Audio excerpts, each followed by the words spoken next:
ini disebutkan lebih dari 150 ulama aswaja yang mensahkan nasab Ba'alwi sebagai suriah Nabi. Dan dalam kitab ini saudara disertakan lebih dari 100 referensi kitab nasab. Ini udah lengkap luar biasa. Dan di kitab ini ditaruh tentang masalah DNA secara ilmiah, saudara. Jadi ini kitab sudah menjawab semua pertanyaan geng begal nasab dari semua aspek. Nah, insya Allah kitab ini bulan ini akan dicetak, dan kitab yang dicetak akan dibagikan gratis kepada para kiai pimpinan pondok-pondok pesantren di Indonesia, saudara. Daripada masa depan malu, lebih baik sekarang mundur pelan-pelan. Udah biarin aja itu Ki Imet Dajjal. Kamu mau percaya mau enggak dengan nasab kami silahkan dah. Udah begitu aja udah. Karena kalau enggak begitu, semakin dia itu saya mau kemana nggak boleh, saya mau kemana, saya makin terkenal. Makin terkenal, makin banyak yang pengen. Ini udah undangan ceramah ke Kalimantan kemarin dari Malaysia, numpuk sekarang. Bikin sibuk saya juga ini. Ini yang ngangkat saya Ba'lawi. Semakin dia tidak percaya, semakin orang banyak percaya. Semakin dia punya buat-buat dalil-dalil palsu, manuskrip-manuskrip palsu, semakin orang cerdas-cerdas baca. Coba baca kitab buku Keabsahan Nasab Ba'lawi itu. Dia ngomong tidak ada dalil kitab sejaman, tapi dia bikin manuskrip palsu. Saya sudah tulis manuskrip palsu Ba'lawi versi Rumel Abbas, bisa di-download.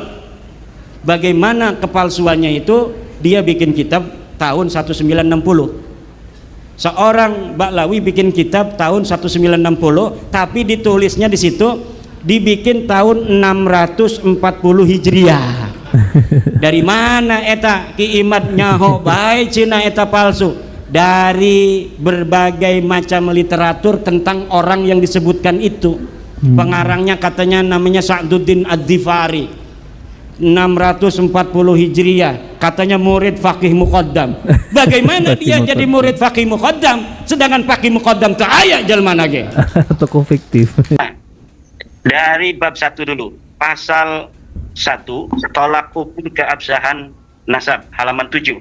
Dalam buku menyatakan bahwa para pakar teori ilmu nasab menyebutkan beberapa torik jalan antara untuk mengisbat nasab, keabsahan sebuah nasab. Jika satu saja terpenuhi, maka nasab itu sah. Ini selalu diulang-ulang itu oleh Hanif Alatas, bahwa metode menetapkan nasab itu torik jalan, ada 4, banyak sekali. Kalau misalnya satu saja sudah terpenuhi, maka katanya itu sudah sah nasab itu. Nah, di dalam buku ini yang disebutkan oleh Hanif Alatas itu cuma 2. Pertama tentang tercantum di kitab nasab, 2 tentang surah dan istifadah, dan dua-duanya tertolak. Metodologi isbat nasab yang disebutkan oleh buku Rabita Alawiyah ini, buku resmi Rabita Alawiyah ini tertolak. Pertama, tercantum dalam kitab nasab katanya. Ini yang ditulis oleh Rabita Alawiyah kan?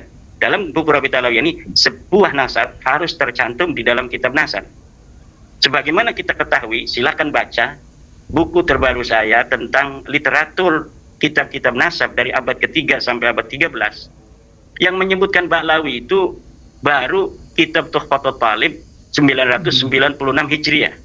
650 tahun setelah wafatnya Ahmad bin Isa, orang keturunan Nabi asli yang diakui oleh mereka sebagai luhur mereka.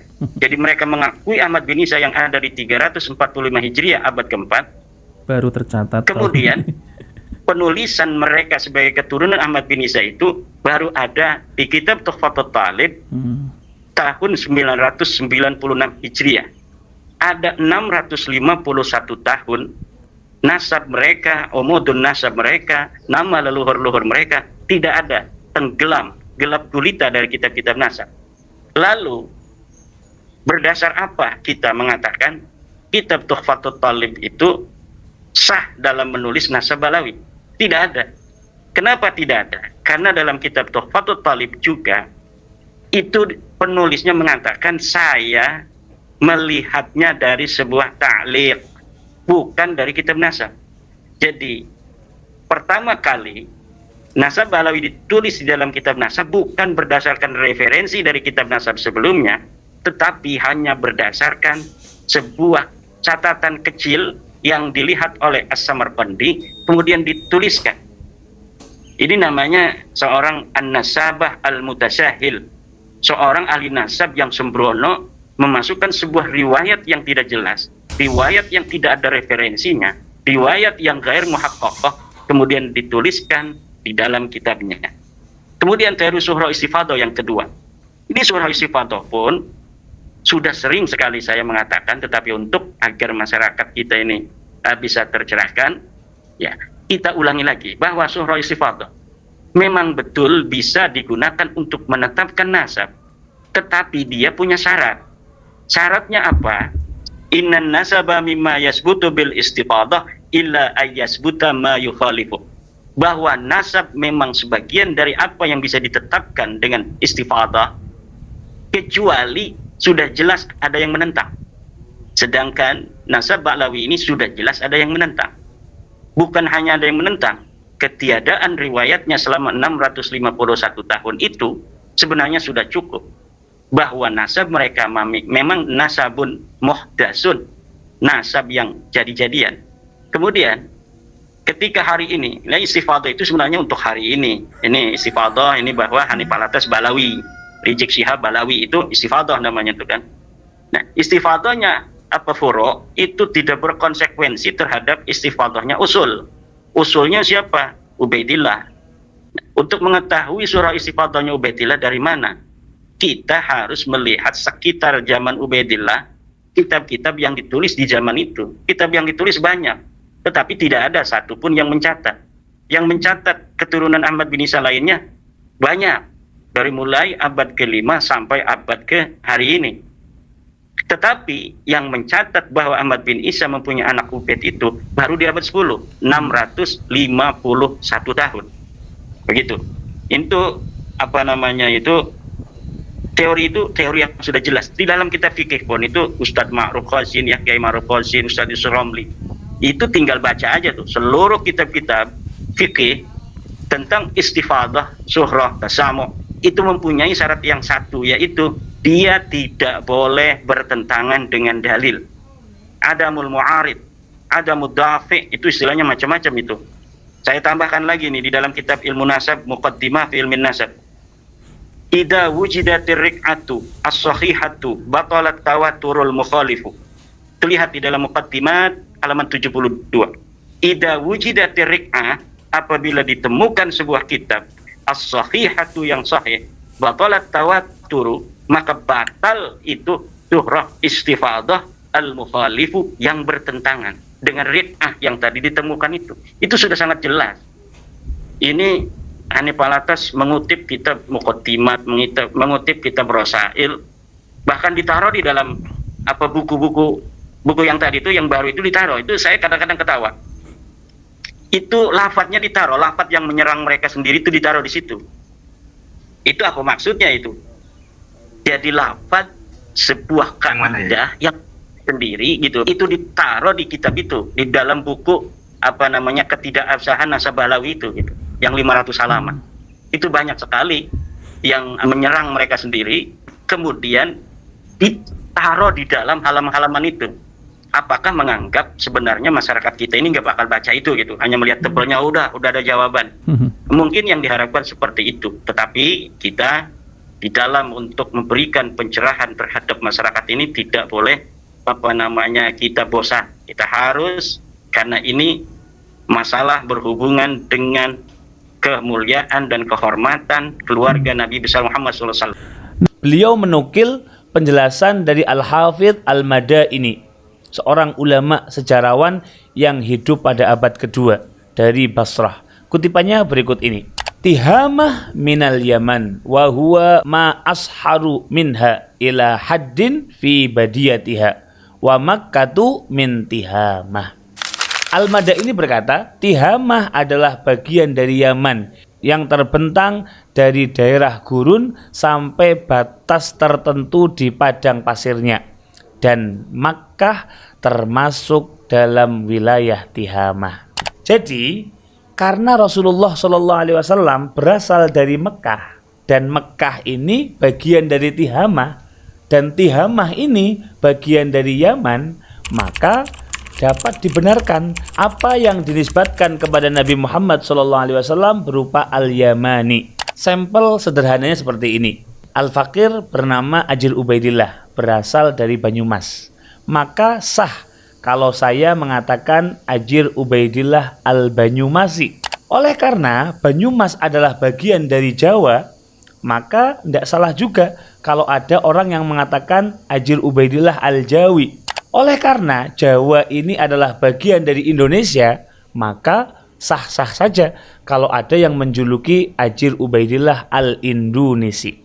Al-Fakir rasa serangkaian data dan fakta ini lebih dari cukup untuk mengiyakan apa yang diungkapkan oleh Al-Imam Al-Habib Ali bin Muhammad bin Husain Al-Habsyi, yang mana beliau menyatakan semoga rahmat Allah senantiasa tercurah kepada Nabi Thaha yang berasal dari Yaman. Habib Ali bukan satu-satunya yang menisbatkan Nabi kepada Yaman.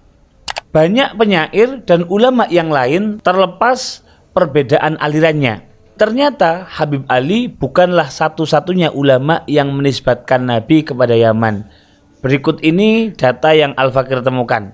Di antaranya, 1. Perkataan seorang ahli bahasa Arab, sejarawan dari abad ke-6 Hijriah, yang bernama Qadhi Nashwan bin Sa'id Al-Himyari dalam kitab beliau Syamsul Ulum. Beliau mengatakan, faqala Rasulullah fil ilmi innahu yamanin jami'an war rasulu yamani.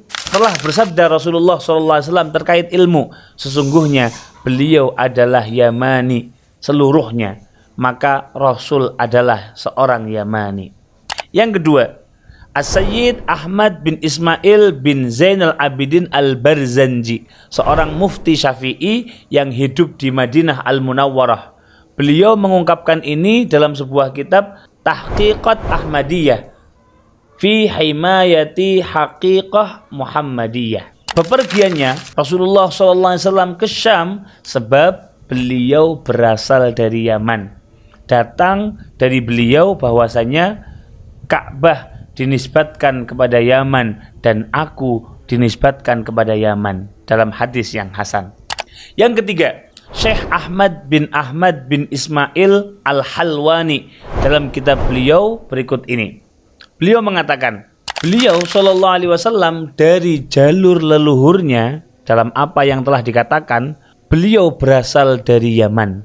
Nenek beliau, yakni istri Nabi Ismail, berasal dari suku Jurhum, dan mereka adalah dari Yaman.